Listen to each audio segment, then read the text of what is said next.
తెలంగాణ రాష్ట్రం ఏర్పడ్డాక మొట్టమొదటిసారి ప్రధాని మోదీ రాష్ట్రానికి రాబోతున్నారా?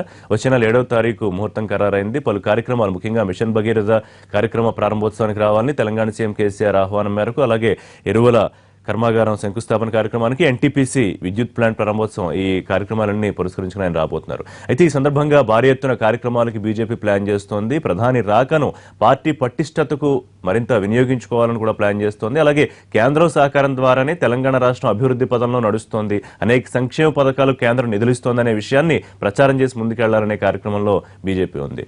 అలాగే తెలుగుదేశం పార్టీ, తెలంగాణ తెలుగుదేశం బలపడే ఆలోచన చేస్తోందా? ముఖ్యంగా ప్రభుత్వం అమలు చేయలేకపోతున్న కార్యక్రమాలు, రైతు రుణమాఫీ కార్యక్రమం కానివ్వండి, మిగతా అంశాల మీద ఆందోళనలు, ధర్నాలతో ముందుకెళ్లడానికి యాక్షన్ ప్లాన్ సిద్ధం చేసుకుంటూ ఉంటే, కాంగ్రెస్ మల్లన్న సాగర్ అంశాన్నే ప్రాతిపదికగా తీసుకుని ప్రభుత్వం మీద పోరాటానికి సిద్ధమవుతోంది. అసలు ప్రాజెక్ట్ అవసరం లేదని నిపుణులు చెప్తున్నారని కాంగ్రెస్ అంటోంది. ఈ అంశాల మీద వాళ్ళ లైవ్ షోలో డిస్కస్ చేద్దాం. మనతో పాటు గోనె ప్రకాష్ గారు, మాజీ ఎమ్మెల్యే, మాజీ ఆర్టీసీ చైర్మన్, వారు లైవ్ షోలో జాయిన్ అవుతున్నారు. అలాగే ఒంటేరు ప్రతాప్ రెడ్డి గారు, తెలంగాణ తెలుగుదేశం సీనియర్ నాయకులు, పార్టీ రైతు విభాగం అధ్యక్షులు. తర్వాత ఎండ లక్ష్మీనారాయణ గారు, మాజీ ఎమ్మెల్యే, తెలంగాణ బీజేపీ సీనియర్ నాయకులు. మందా జగన్నాథం గారు, మాజీ ఎంపీ, టీఆర్ఎస్ సీనియర్ నాయకులు. నమస్తే అండి, వెల్కమ్ టు లైవ్ షో అందరికీ. ప్రకాష్ గారు, ముఖ్యంగా బీజేపీ బలపడాలనే ఆలోచన, ఒకటి ప్రత్యామ్నాయంగా ఎదుగుతాం మేము 2019లో తెలంగాణ రాష్ట్ర సమితి కానీ మొదటి నుంచి చెప్తూ ఉన్నారు. సరే, ఏ కారణం చేత తెలంగాణ రాష్ట్రంలో ఎక్కువ ఫోకస్ చేస్తున్నారనే అంశం ఒకటైతే, ప్రధాని రాకను పురస్కరించుకుని మరింత పటిష్ట పొందే ప్రయత్నం ఎంతవరకు సక్సెస్ అవుతుందని మీకు అనిపిస్తుంది బీజేపీ ప్రయత్నం? ఒకటి, ప్రధాని మొదటిసారిగా తెలంగాణ రాష్ట్రం ఏర్పడిన తర్వాత 2 yearsలో మొదటిసారి ప్రభుత్వం నుంచి, అధినేత కేసీఆర్ ముఖ్యమంత్రి నుంచి ఆహ్వానం అందిన తర్వాత అనుకుంటే ఎన్టీపీసీ ఎక్స్పాన్షన్ ప్రోగ్రామా, లేకపోతే ఫర్టిలైజర్ ఫ్యాక్టరీ యూపీఏ ప్రభుత్వంలో దాన్ని అది చేశారు. ఒక ప్రైవేట్ కంపెనీతో టైప్ చేసుకుని దానికి అమౌంట్స్ కూడా సంగ్ చేశారు. ఇప్పుడు దాన్ని గ్రౌండింగ్ అవుతున్నది. చాలా కాలం అది నష్టాల ఊపిలో ఉండి మూతపడి కార్మికులందరూ కూడా ఇబ్బంది పడ్డారు. అది స్టార్ట్ అవుతుంది. అలాగే ఏదైతుందో part of mission Bhagiratha water scheme ఏదైతుందో ఇక్కడ మెదక్లో 2 ప్రోగ్రామ్స్ పెట్టారు. నేను అనుకుంటుంది ఇది అఫీషియల్ ప్రోగ్రామే, చాలా బిజీ ఉంటుంది. పార్టీ నిర్మాణంపై ఏదైతుందో ఒక ప్రధాని వచ్చి ఇక్కడ ఏదైతుందో పార్టీ శ్రేణులతోటి చర్చించే అవకాశం ఉంటుంది. నెక్స్ట్ మంత్ ఎప్పుడు అమిత్ షా గారు వచ్చిపోయారు, కొన్ని గైడ్ లైన్స్ ఇచ్చారు. ఆల్రెడీ బీజేపీ ఒక మ్యాప్, లక్ష్మణ్ గారు కొత్త అధ్యక్షుడు కూడా స్టార్ట్ చేశారు. ఒకటేనండి, జనరల్గా ఏదైతుందో ఆంధ్రప్రదేశ్ కానీ మన ఉమ్మడి రాష్ట్రంలో కానీ రేపు రాబోయే దాంట్లో కానీ ఒక పాలక పార్టీకి వ్యతిరేకత అనేది వచ్చేది ఉంటే, థర్డ్ ఫోర్స్ అనేది కానీ ఫోర్త్ ఫోర్స్ కానీ ఎలిమినేట్ అయ్యే అవకాశాలు బాగా ఉన్నాయి. అలాగే మనం 77 నుంచి కేంద్రంలో కానీ జనతా ఏదైతుందో అన్ని పార్టీలు ఒకటై, అలాగే యూపీలో ఎవరైతే ఫైట్ ఇస్తారో వాళ్ళకే ఓట్ ట్రాన్స్ఫర్ అవుతుంది అక్కడ. ఇప్పుడు యూపీలో 4 పక్షాలను అనుకోండి, ఒక బీఎస్పీని ఓడిపోయాలి, సమాజ్వాదీ క్యాండిడేట్ అక్కడ సమాజ్వాదీ స్ట్రాంగ్ గా ఉంది, ఆ ఓట్ అంతా ట్రాన్స్ఫర్ అవుతుందో కడమ పార్టీలన్నీ గల్లంత అవుతున్నాయి. అలాగే ఇప్పుడు పటిష్టత అనేది డెఫినెట్ గా ఏదైతుందో ఇటు తెలుగుదేశం కానీ బీజేపీ కానీ కాంగ్రెస్ పార్టీ కృషి చేస్తా ఉన్నారు. కానీ ఎన్నికల సమయానికి వచ్చిన వరకు వ్యతిరేకత కనుక వచ్చేది అంటే మీకు కనిపిస్తున్న అవసరం, బీజేపీకి విశ్వాసాన్ని ఇస్తున్న అవసరం ఏంటంటే, ఏపీలో కన్నా కూడా తెలంగాణ మీద ఎక్కువ ఫోకస్ చేసి అధికారానికి దగ్గరగానో లేకపోతే ప్రత్యామ్నాయంగా ఎదుగుతామని కాన్ఫిడెన్స్ ఇస్తున్న అంశం ఏమిటనుకోవచ్చు మనం? కాన్ఫిడెన్స్ అయితే నాయకుల్లో ఉంది, బట్ గ్రౌండ్ లో మాత్రం ఏదైతుందో లేదు. ఆంధ్రకు వచ్చే వరకు బీజేపీకి చిక్కులున్నాయి. ఎందుకంటే స్పెషల్ స్టేటస్ మీద ఎన్నికల ముందు వెంకయ్యనాయుడు హౌస్ లో మాట్లాడింది కానీ, బిల్లప్పుడు ప్రధాని ఎన్నికల సందర్భంలో వచ్చి తిరుపతిలో మాట్లాడిన సంఘటన కానీ, దానికి ఏదైతుందో నిన్న ప్రైవేట్ బిల్ మీద కూడా ఏ విధంగా దాన్ని ఏదైతే అడ్డుకున్నారో అనేది, అంటే బీజేపీ సభ్యులే ఒక కుట్ర చేశారని కాంగ్రెస్ కానీ ఏదైతుందో ఇప్పుడే చెప్పలేము. బట్ ఇప్పుడున్న సిచ్యువేషన్లో అయితే as for political party system చూస్తే మాత్రము టీఆర్ఎస్ కు ఈజీగా ఉంది.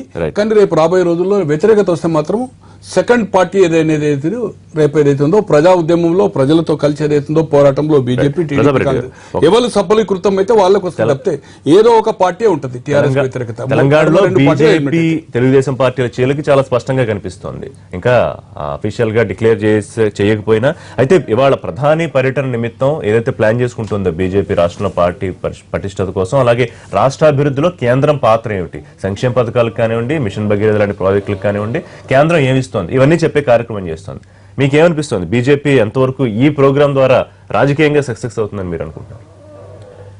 తెలంగాణ రాష్ట్రంలో బీజేపీ అంటే గత 2-3 మాసాల క్రితం దాదాపు 80,000 కోట్లు 83,000 కోట్లు ఇచ్చినాము తెలంగాణకి భారతదేశంలో ఏ రాష్ట్రానికి ఇవ్వనంత డబ్బులు ఇచ్చినామని చెప్పేసి కేంద్ర ప్రభుత్వం చెప్పడం, at the same time Amit Shah గారు చెప్పడం, అట్ ది సేమ్ టైం ఇక్కడ ఉన్నటువంటి రాష్ట్రంలో ఉన్నటువంటి మంత్రులు కేటీఆర్ కావచ్చు, హరీష్ రావు కావచ్చు, వీళ్ళంతా వాళ్ళ కుటుంబ సభ్యులందరూ కూడా ప్రభుత్వం అంటే కేంద్ర ప్రభుత్వం మీద పడి మీరు ఇచ్చింది ₹1 కూడా లేదు, మొత్తం తెలంగాణ రాష్ట్రమే చేస్తుందని చెప్పేసి గట్టిగా మాట్లాడినటువంటి సందర్భం. అంటే కొన్ని లెక్కలు చెప్పారు, దాదాపు 35,000 కోట్లు ఎంతో ఇచ్చారని ఆర్థిక మంత్రి ఒక లెక్క, వీళ్ళు చెప్పింది ఒక లెక్క, వాళ్ళకి వీళ్ళకి దాదాపు 50% డిఫరెన్స్ ఉన్నాయి. డిఫరెన్స్ అయితే ఉంది, డిఫరెంట్ ఉన్నది. మరి ఇక 1,000 కోట్ల రూపాయల డిఫరెన్స్ ఉండే అకౌంట్స్ అంటే మరి ఇక అక్కడ కేంద్ర ప్రభుత్వం ఇక్కడ రాష్ట్ర ప్రభుత్వం 2 ప్రభుత్వాల మధ్య కొన్ని 1,000 కోట్ల రూపాయలు గల్లత్తైనట్లుగా వాళ్ళు లెక్కలు చెప్తా ఉన్నాయి.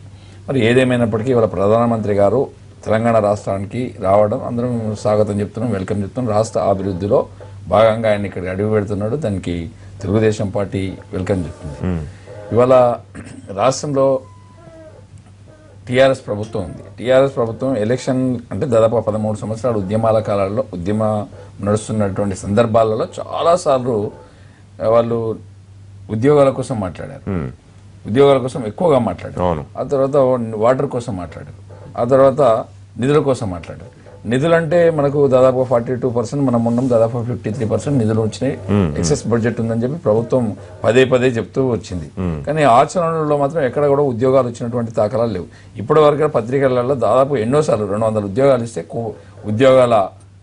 ఉద్యోగాలు మొత్తం 1,000 కోట్లు ఇచ్చినట్టుగా ఫీల్ అవ్వదు కాదు. మీరు ఇప్పుడు తెలంగాణ రాష్ట్ర ప్రభుత్వం విధానాలని పాలన గురించి మాట్లాడుతున్నారు, బట్ మనం అసలు బీజేపీ తెలంగాణ రాష్ట్రంలో బలపడే అవకాశం ఎంతవరకు ఉంటుంది, అధికారంలోకి వస్తామని ప్రత్యామ్నాయంగా అవుతామని బీజేపీ పెద్దలు చెప్తున్నారు, దానికోసం సిద్ధం చేసుకుంటున్నారు. ఇప్పుడు సమస్యలు చాలా ఉన్నాయి.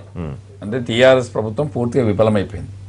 అంటే ప్రతిపక్షాలకు కావాల్సినంత పని ఉంది.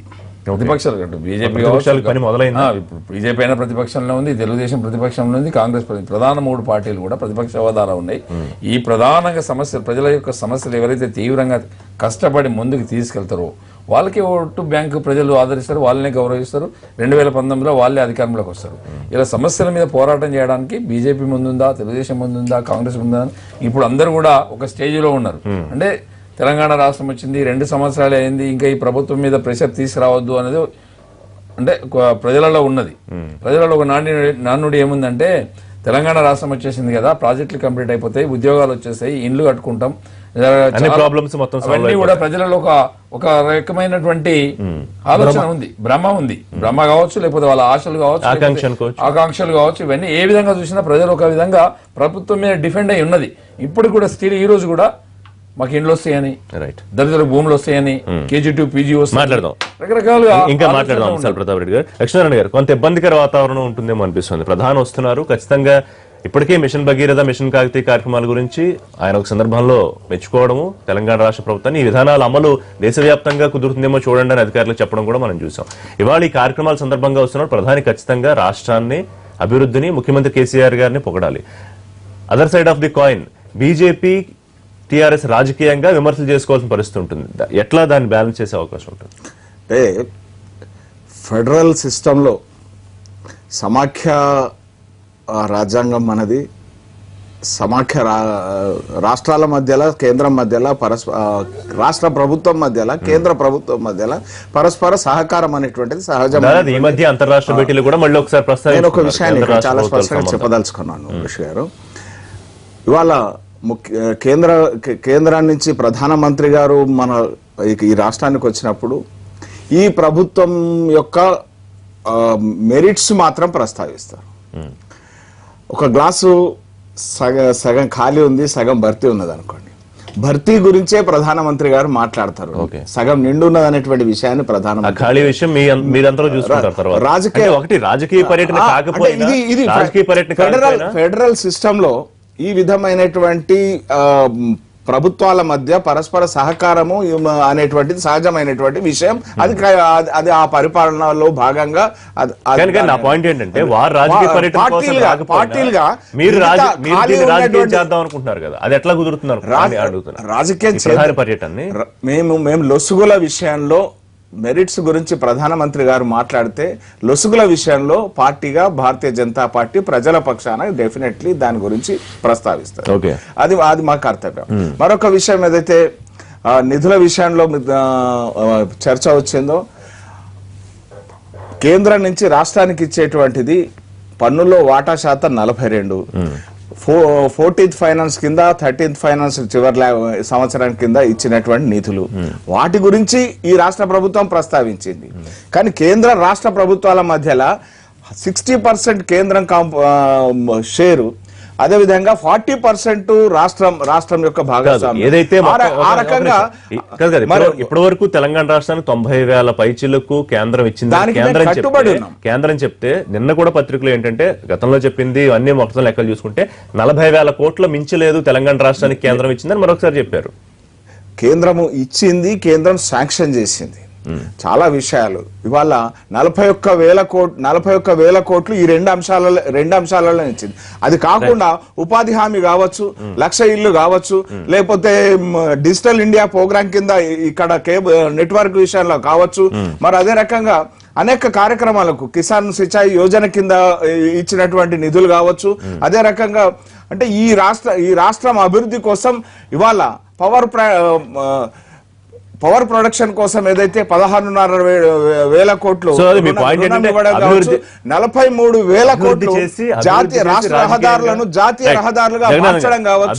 ఈ రకంగా అనేక కార్యక్రమాలు బలపడానే ఆలోచన చేస్తున్నాం. అది బీజేపీ చెప్పింది. ముఖ్యంగా హరితహారానికి 50% నిధులు అందించడం కానివ్వండి, లేకపోతే సంక్షేమ కార్యక్రమాలు ఏదైతే తెలంగాణ రాష్ట్రం అమలు చేస్తుందో అన్నింటిలోనూ కేంద్రం పాత్ర ఉంది అనేది బీజేపీ చెప్తుందన్నమాట. ఒప్పుకుంటారా? 50%. ఏ రాజకీయ పార్టీ అయినా తన సొంత విషయాలు మేమే చెప్తామని సహజంగానే చెప్పుకుంటూ ఉంటారు అందరు.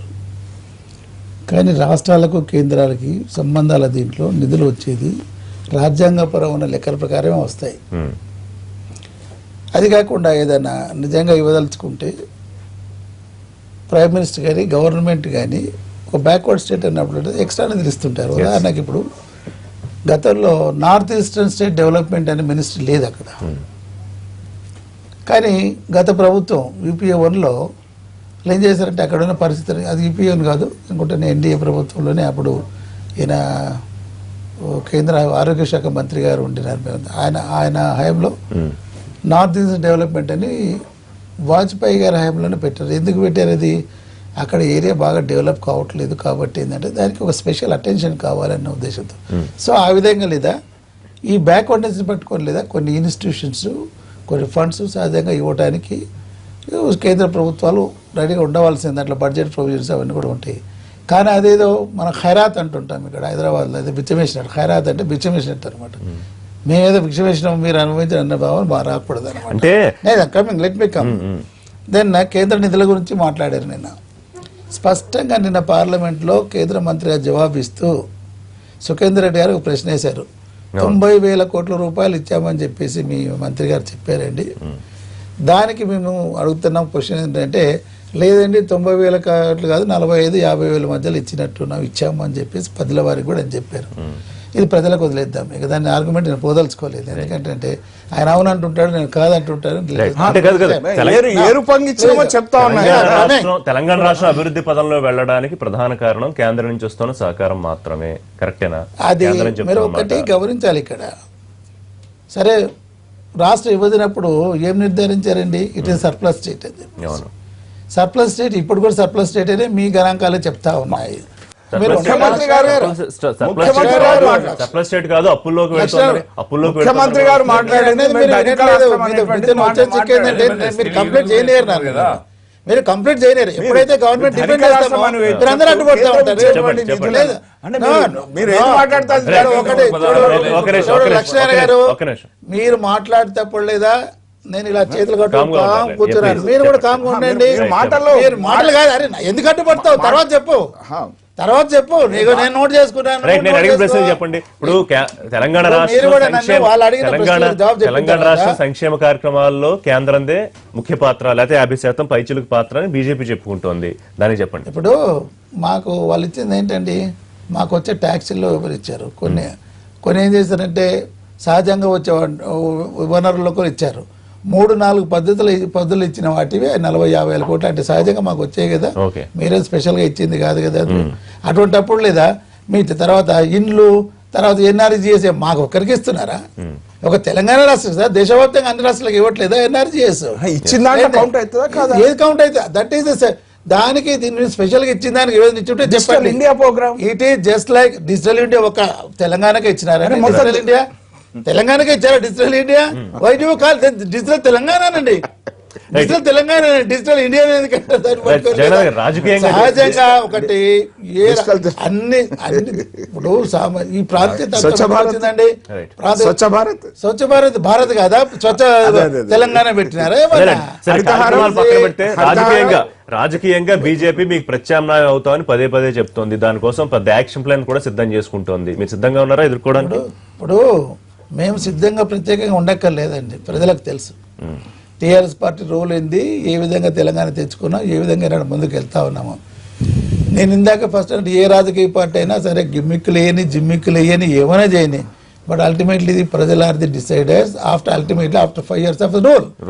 ఇందాక మన ఓంటేర్ గారు మాట్లాడితే ఏమన్నారు, అల్టిమేట్లీ ప్రజలు లేదా వాళ్ళకు నచ్చితే, ఎస్ ఇట్ ఇస్ ట్రూ, ప్రజలకు నచ్చితేనే నెక్స్ట్ ఎలక్షన్. అందుకనే పొలిటికల్ సిస్టంలో ఎవరి 5 years we're put for the testing.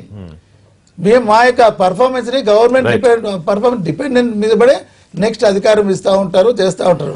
దానికి ఇప్పుడు మీరు ఫెయిల్యూర్స్ అన్నారు, టోటల్ ఫెయిల్యూర్ అన్నారు.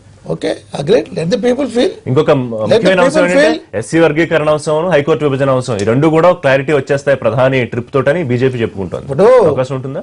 ఇప్పుడు ఒకటి నాకు తెలిసిన మట్టుకు, ఎందుకంటే నేను ఆ సామాజిక వర్గానికి చెందినవాడు, బీజేపీ లేదా సుష్మా స్వరాజ్ గారి నుంచి మొదలుకొని నేను వెళ్ళాను పర్సనల్ ఎల్కే అద్వానీ అందరినీ కలిసాను. నేను కృష్ణమాది గారితో అప్పుడు నేను ఎంపీగా ఉన్నప్పుడు వెళ్ళినప్పుడు, మీకు ఎందుకు మేము ఇట్లా వచ్చేసరికి 100 రోజులు బిల్లు పెట్టి చేసి పారేస్తామన్నారు. ఎక్కడ చేశారండి? చేయలేదు.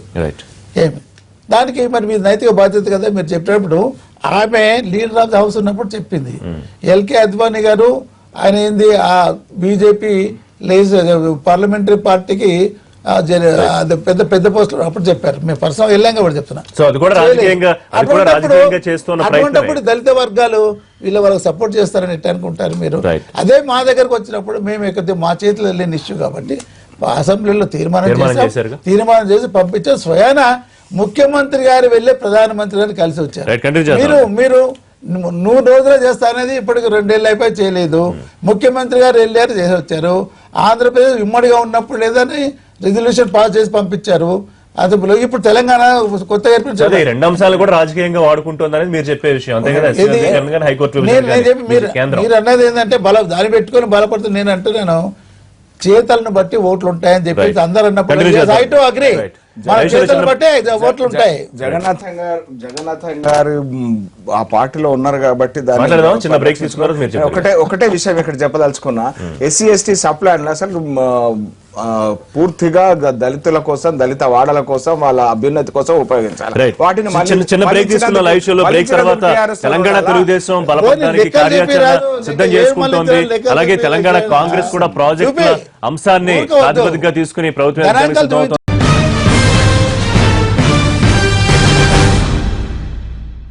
ముఖ్యమంత్రి పార్టీ అధ్యక్షుడు హామీ ఇచ్చిన తర్వాత తెలంగాణలో నేను పార్టీని పటిష్టపరిచే ప్రయత్నంలోనే ఉన్నాను, మీకు కూడా బాధ్యతలు తీసుకోవాలి. తర్వాత లోకేష్ వారు కూడా పర్యవేక్షణ మొదలుపెట్టిన తర్వాత తెలంగాణలో తెలుగుదేశానికి కొంత కొత్త ఉత్సాహం ఏమన్నా వచ్చిందా? ప్రభుత్వం మీద యుద్ధానికి కార్యాచరణ, ఆందోళనలు, ధర్నాలకు సిద్ధం అవడం, ఒక యాక్షన్ ప్లాన్ సిద్ధం చేసుకుంటోంది. రెట్టించిన ఉత్సాహానికి కారణం ఏంటి? గత 2 సంవత్సరాలుగా మేము దాదాపు ఈ ప్రభుత్వం ఫీజు రియంబర్స్మెంట్ మీద మేము సీరియస్నెస్ తీసుకున్నాం. తర్వాతనే గవర్నమెంట్ సిద్దిపేటలో ధర్నా చేయడం, గజ్వేల్లో ధర్నా చేయడం, ముఖ్యమంత్రి గారు స్పందించి ఫీజు రియంబర్స్మెంట్ కూడా రిలీజ్ చేయడం జరిగింది. ఆ తర్వాత సారా ఉద్యమం అంటే చీప్ లిక్కర్, ఇది మన జగన్నాథ్ అన్న కూడా చీప్ లిక్కర్ విషయంలో మేము బాగా వ్యతిరేకించినాం.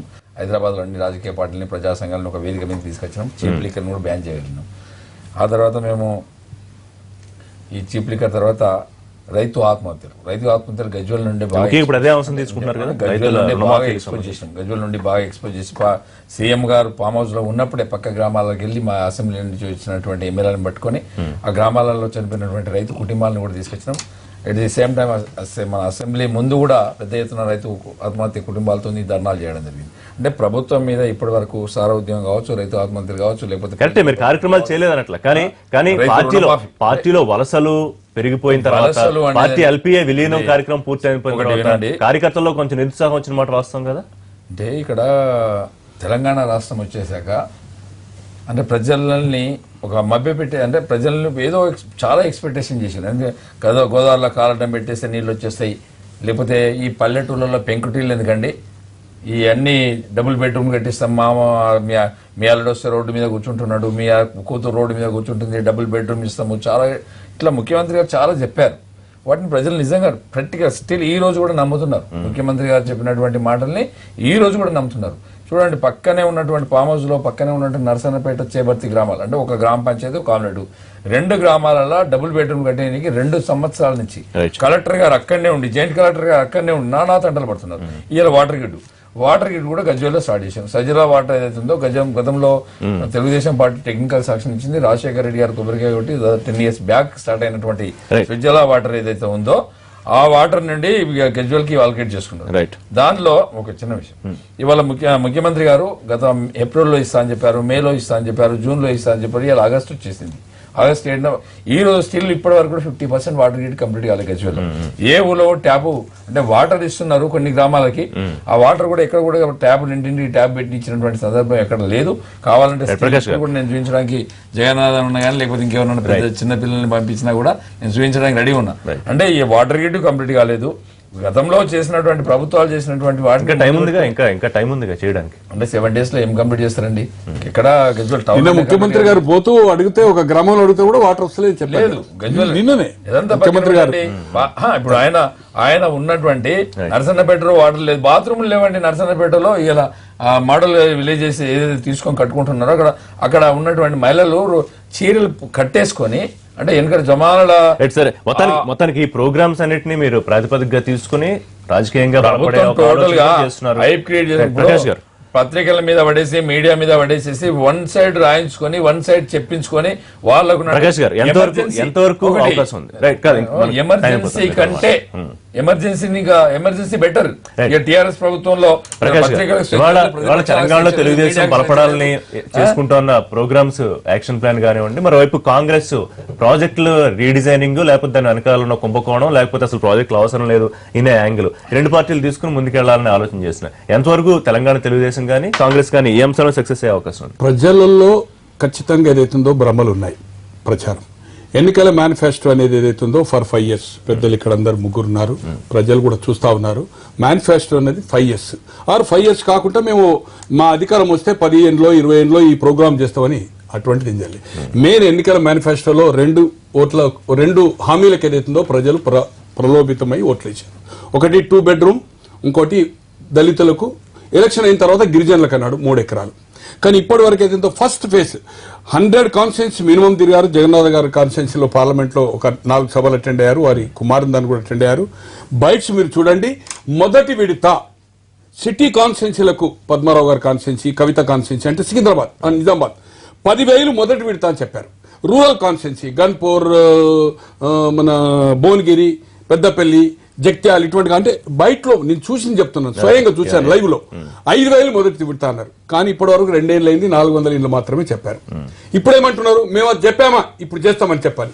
మేనిఫెస్టో అనేది ఒక ఖురాన్, ఒక బైబిల్. తో ఆ మేనిఫెస్టోలో ఉన్న దాంట్లో ఏదైతుందో అమలు చేయడం లేదు. అసెంబ్లీ సాక్షిగా ఏమని చెప్పారు, 90% అయిపోయినాయి, ఒక LKG to PG మాత్రమే మొదలు కాలేదు.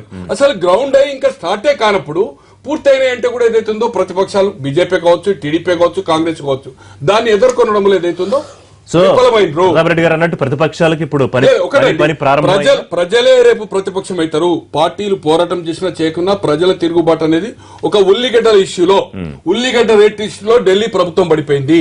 ఎమర్జెన్సీలో జైల్లోకేసింది డిఫరెన్స్ వల్లే. జబర్దస్తి ఫ్యామిలీ ప్లానింగ్ తోటి ఏదైతుందో కాంగ్రెస్ పతనమైపోయింది. 8 రాష్ట్రాల్లో ఒకే మధ్యప్రదేశ్ లో కమల్నాథ్ గెలిచాడు. వ్యతిరేకత అనేది వచ్చినప్పుడు ప్రజలు విజ్ఞులు. 83లో చూసాము 253 మంది, 175 అయ్యేది ఉంటే 253 మంది ఎమ్మెల్యేలు అయ్యారు. సో ఏమైంది, చివరకు టీడీపీ గెలిచారు. 9 నెలల ప్రభుత్వమే అక్కడ మహాంతగాని చాలా ఇష్యూస్ లో రేపు ప్రజలే ప్రతిపక్షం అవుతారు. పోరాటం చేసినా చేయకున్నా ప్రజలు విజ్ఞులు. 77 తర్వాత మీడియాకు, ఇంటెలిజెన్సీకి, సర్వేలకు అందని రిజల్ట్స్ ప్రతి దేశ రాజకీయాల్లో కానీ రాష్ట్ర రాజకీయాలు వస్తున్నాయి. వ్యతిరేకత వస్తే మాత్రము ప్రతిపక్షాలు ఏదైతుందో పోరాటం చేయవలసిన అవసరం లేదు. ప్రజలు ఏదైతుందో ఓటమికి ఇప్పుడు నిన్న నెట్టంపాడు భీమాకు ఒకసారి ఏదో అక్కడ లిఫ్ట్ ఇరిగేషన్ మన హరీష్ రావు గారు ఫైల్ ఓపెన్ చేసింది కదా, అది 2012 సెప్టెంబర్ 15న కిరణ్ కుమార్ రెడ్డి గారు ఫైల్ అని ఓపెన్ చేశారు. ఇట్ ఈస్ సేమ్ ఫైల్ అన్ని, కాకపోతే లొకేషన్ చేంజ్ చేసి ఆ రోజు రిలీజ్ చేసిన వాటిని నిన్న మళ్ళీ ఏంటంటే పాత ప్రాజెక్టులకి ఫైల్ అని ఓపెన్ చేసుకో కొత్తది ఇట్లా అయినట్లయితే ముఖ్యమంత్రి గారి పోయేది, ముఖ్యమంత్రి గారు చేసేది. దాదాపు ఈ రాష్ట్రంలో 25 పెండింగ్ ప్రాజెక్టులు ఉన్నాయి. దాదాపు ఒక 10,000 కోట్లు ఖర్చు పెడితే దాదాపు 20 లక్షల ఎకరాలు నీళ్ళు వస్తాయి. 2 సంవత్సరాలు గడుస్తున్నప్పటికీ ₹1 కూడా ఖర్చు పెట్టకుండా చూద్దాం, ఏం నేను సమాధానం చెప్తారు చేసినటువంటి, జగన్ చూద్దాం. ఆలోచనతో పోతున్నారు. 2012లో కిరణ్ కుమార్ రెడ్డి గారు ఓపెన్ చేసింది హరీష్ రావు గారు చేసిండ్రా లేదా పైలాన్ అనేది చెప్పాలి. తెలంగాణలో తెలుగుదేశం బలపడ్డానికి చేసే కార్యక్రమం కానివ్వండి, ఎందుకంటే మీకు పోటీగా బీజేపీ అధికారంలోకి వస్తామని యాక్చువల్ సిద్ధం చేసుకుంటోంది. తెలంగాణ కాంగ్రెస్ ప్రత్యామ్నాయం ఇప్పటికి మేమే ఉన్నాము, రేపు కూడా మేమే ఉంటాం అని చెప్తోంది. దానికి తోడు మరి తెలంగాణ తెలుగుదేశం కూడా బలపడే ప్రయత్నం చేస్తుంది. అంటే ఒకటి ఏంటంటే రాష్ట్రాల విభజన తర్వాత లలూ ప్రసాద్ యాదవ్ బీహార్కే పరిమితమైండు, జార్ఖండ్లో లలూ ప్రసాద్ యాదవ్ లేదు. అట్లాగే సమాజ్వాదీ పార్టీ ఉత్తరప్రదేశ్కే కానీ ఉత్తరాఖండ్కి లేదు. ఒకవేళ వాళ్ళు నేషనల్ పార్టీగా వాళ్ళు తమ పార్టీ యొక్క జాతీయ స్వరూపాన్ని సంతరించుకున్నా ప్రాక్టికల్గా అది లేదు. దాని గురించి నేను ఇప్పుడు చర్చించదలుచుకోలేదు. రెండో విషయం ఏదైతే రాష్ట్రంలో రాష్ట్ర ప్రభుత్వం ఒక రకమైనటువంటి గోబెల్స్ ప్రచారం చేస్తామని ప్రకాష్ రావు గారు చెప్పినట్టు 400 ఇళ్లు కట్టి సాధించిన విజయాల్లో డబుల్ బెడ్రూమ్ కార్యక్రమాన్ని తెలంగాణ ఆవిర్భావోత్సవాల సందర్భంగా ప్రచారం చేసుకుంటా ఉన్నాను. నేను ఒక విషయం ఇక్కడ చాలా స్పష్టంగా చెప్పదలుచుకున్నాను. ఎమర్జెన్సీలో పేపర్లో రాతలు ఏవైతే ఉన్నాయో రాతలు పోలీస్ అధికారులు చూసి క్లియరెన్స్ ఇచ్చిన తర్వాత రాపించినటువంటి పరిస్థితి. ఆ రకమైనటువంటి రాతలు రాసినా అప్పుడు లిటరసీ తక్కువ ఉన్నా, అప్పుడు సోషల్ మీడియా లేకున్నా కూడా ఆ రోజు ప్రభుత్వం మీద వ్యతిరేకత అనేటువంటి ప్రబలినప్పుడు మరి ప్రభుత్వం సమూలంగా మారినటువంటి పరిస్థితి. జైల్లో ఉండి జార్జ్ ఫెర్నాండెస్ గారు 5 లక్షల ఓట్లతో 5 లక్షల మెజార్టీతో నేను అనేది ప్రజలను ఇవాళ 64% లిటరసీ ఉన్నది. ప్రతి కుటుంబంలో ఒకరు చదువుకున్నటువంటి పరిస్థితి ఉంది. సోషల్ మీడియా కానీ స్మార్ట్ ఫోన్లు కానీ ఇవన్నీ కూడా ప్రజల్లో మమేకమైనటువంటి పరిస్థితి ఉంది. మీరు మభ్యపెట్టేటువంటి ప్రయత్నం కానీ, మభ్యపెట్టేటువంటి ప్రకటనలు కానీ, మభ్యపెట్టేటువంటి స్పీచ్లు కానీ మరి వాటి భ్రమలో ప్రజలు పడరు. తప్పనిసరిగా వాస్తవాలను బేరీ చేసుకొని ప్రజలు ముందుకు వస్తారు. కానీ మీరు చేస్తా ఉంటున్న భ్రమల్లోకి పడతారా ప్రజలు? మోడీ గారు ఏం చెప్పారండి, ఒకటే చాలా స్పష్టంగా చెప్పారు, నాకు అవకాశం ఇవ్వండి, అభివృద్ధి తీసుకొస్తాను. ఇవాళ డిజిటల్ ఇండియా ప్రోగ్రామ్ కింద ప్రతి గ్రామానికి, అదే స్వచ్ఛ భారత్ కింద ప్రతి ఇంటికి, అదే రకంగా 2022 వరకు అందరికి ఇల్లు అనేటువంటి దాంట్లో భాగంగా ఇక్కడ 1,00,000 ఇల్లు, అక్కడ 1,00,000 ఇల్లు ఇవ్వడం జరిగింది. అదే రకంగా ఇవాళ స్కిల్ డెవలప్మెంట్ ప్రోగ్రామ్ కోసం 12,000 కోట్లు కేటాయించి 1 కోటి మంది యువకులకు శిక్షణ ఇచ్చి నైపుణ్యాన్ని పెంచేటువంటి ప్రయత్నం, తద్వారా పారిశ్రామిక ఉత్పత్తికి అనుగుణంగా అదే రకంగా ఇవాళ ప్రధానమంత్రి ఫసల్ బీమా యోజన రైతుకు ఒక బీమా రైతుకు ఒక ధీమా అనేటువంటి. జగన్నాథం గారు, ఒకటి తెలంగాణ తెలుగుదేశం రుణమాఫీ, బ్యాంకుల నుంచి రైతులకు రుణాలు రావట్లేదనే అంశం మీద ప్రభుత్వం మీద పోరాటం సిద్ధం అవుతోంది. కాంగ్రెస్ పార్టీ జనరల్గా ఇప్పుడు జరుగుతున్న అంశం మలన్న సాగర్ రిజర్వాయర్ కానివ్వండి, ప్రాజెక్టులు రీడిజైనింగ్ కుంభకోణం అంశం మీద మీ మీద పోరాటం సిద్ధం అవుతుంది. ఏం చెప్తారు? రుణమాఫీ, రైతుల రుణమాఫీ మీద ఒక్కసారి గురువించి తన నిలబడినట్టు మాట్లాడితే పోతేది కాదు. అక్కడ ఏం చేశారండి, ఆంధ్రప్రదేశ్లో ఏం చేశారు, బాండ్స్ ఇచ్చారు. అది 20-25 ఏళ్ళ తర్వాత ఎప్పుడు మేము ఇక్కడ ఇచ్చాము, ఇక్కడ నగదు ఇచ్చాం. నిన్న నేను వెరిఫై చేశాను దీని విషయంలో చీఫ్ సెక్రటరీ గారితో కూడా నేను డిస్కస్ చేశాను. రుణాల విషయంలో అన్నప్పుడు ఇప్పుడు 3వ విడత కూడా రిలీజ్ చేయడం జరిగింది.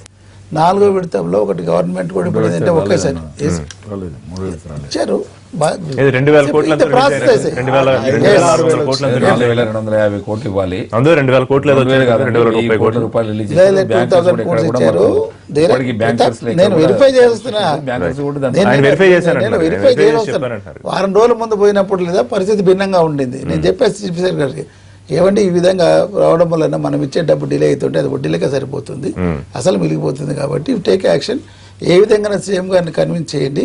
ఇంకా 3-4 వేల కోట్లే కదా మిలిగింది, మీరు ఏదైనా కావాలంటే వేరే దాంట్లో ఇప్పుడు ప్రాజెక్టులు వీళ్ళు మనం చేస్తారు, దీంట్లో కావాలంటే ఒక 2-3 వేల కోట్లు రెడ్యూస్ ఇవ్వండి అనే దీంట్లో అది సీఎం గారి దృష్టికి తీసుకుపోతాం చెప్పడం జరిగింది. అయితే 3వ విడత ఈనాడు సరే 2,000 కోట్లు ఇచ్చాం, తక్కిన కూడా ఇంకో 2,000 కోట్లు ఇచ్చేస్తే 3వ విడత అయిపోయింది. సమస్య లేనే లేదు. కాంగ్రెస్ పరిస్థితి ఇప్పుడు అదే ఇంకోటి చీప్ లిక్కర్ విషయం మాట్లాడారు, ఫీజు రియంబర్స్మెంట్ విషయం మాట్లాడారు ప్రతాప్ గారు. ఒక ప్రపోజల్ పెట్టిన తర్వాత ప్రజల నుంచి ఏంది కుటుంబం నుంచి విముక్తి చేద్దాము, కుటుంబం ఎట్లయితున్నది దీని ఒకవేళ తాగే వాళ్ళకి ఏదంటే చీప్ లిక్కర్ గవర్నమెంట్ మ్యానుఫ్యాక్చర్ చేసి ఇద్దామని ప్రజల నుంచి వద్దు అన్నారు. ప్రజాభిప్రాయం లేదు కదా, అది అయిపోయింది, రైట్. అయిపోయాము. అది ప్రజల అభిప్రాయం అనుగుణంగా చేసి దానికి వీలు చేసింది ఏంటి దాంట్లో చెప్పండి. ఏమి సరే మీరు పొలిటికల్ పార్టీగా మీరు దాన్ని తర్వాత ఫార్మర్ సూసైడ్స్ అన్నారు. ఫార్మర్ సూసైడ్స్ ఆంధ్రప్రదేశ్ లో జరగట్లేదా? ఒక్క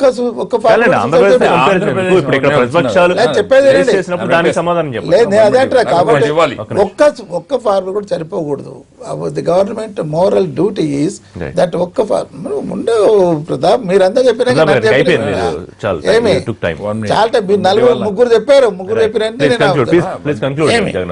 తర్వాత ఇండ్ల విషయము ప్రకాష్ రావు గారు మాట్లాడారు. మేము ఇప్పుడు ప్రతి జిల్లాకు ఇప్పటికి 14 ఇళ్ళు శాంక్షన్ ఇస్తాం. అండర్ పాస్ టెండర్లు అయ్యి అండర్ పాస్లు అయ్యి ఎస్ స్కీమ్ డిలే అయింది. కానీ ఏంది మేము చెప్పింది మా టెన్యూర్ పీరియడ్లో ఒక మేనిఫెస్టో ఇస్తే 5 yearsకి ఇస్తాం. మేము మా టెన్యూర్ పీరియడ్లో 2,40,000 ఇళ్ళు కట్టడానికి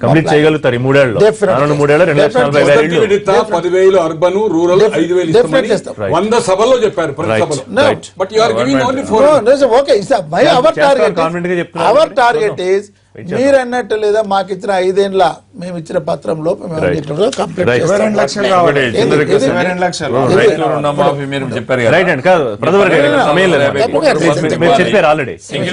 తర్వాత మిషన్ భగీరథ విషయంలో మరి చంద్రబాబు పీరియడ్ లో చేశారు, కాంగ్రెస్ పీరియడ్ రాలేదు, మరి పీరియడ్ లో వచ్చిందంటే విషయం చెప్దామండి మంత్రి గారికి.